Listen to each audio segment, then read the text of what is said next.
What if I told you that just 60 years ago, Singapore was a struggling island with no natural resources, high unemployment, and barely any clean water of its own?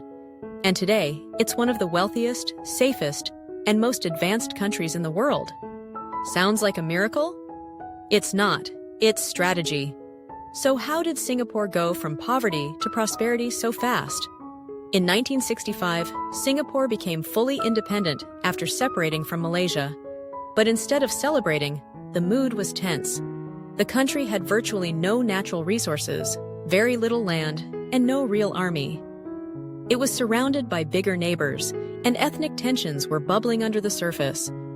Most people expected Singapore to fail, but Singapore didn't wait to be rescued. It reinvented itself from the ground up.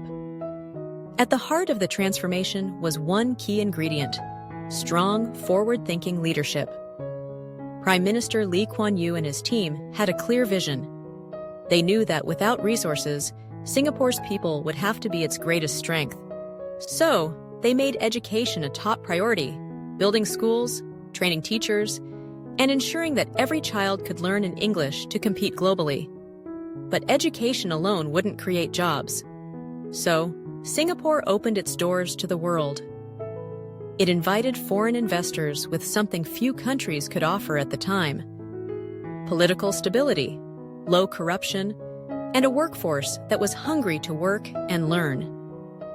Companies from the US, Europe, and Japan came pouring in, setting up factories, offices, and eventually regional headquarters. Meanwhile, Singapore began building, and not just buildings. It built systems: a modern port, efficient airports, reliable power, and one of the best public housing systems in the world. The Housing Development Board, HDB, created safe, affordable homes for the majority of the population. People who once lived in slums now had clean, modern apartments and a real stake in the country's future. Another key: rule of law. Singapore became known for being strict but fair. Laws were enforced. Corruption was not tolerated. Contracts were honored. This made investors confident that Singapore was a place where business could thrive. By the 1980s, Singapore had already moved from a labor-driven economy to a value-added one. It invested heavily in finance, tech, and logistics. It trained its workers, upgraded its infrastructure, and constantly pushed to stay ahead. It didn't just follow global trends, it anticipated them, and Singapore never stopped planning ahead. Water scarcity? They invested in NEWater, a recycled water system, and desalination. Traffic? They introduced electronic road pricing before most countries even thought about it. The future? Singapore is already preparing for AI, green energy, and aging populations, decades in advance. The result? Today, Singapore has one of the highest GDPs per capita in the world.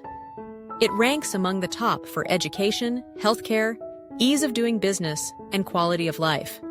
Crime is low, streets are clean, and its passport is one of the most powerful globally.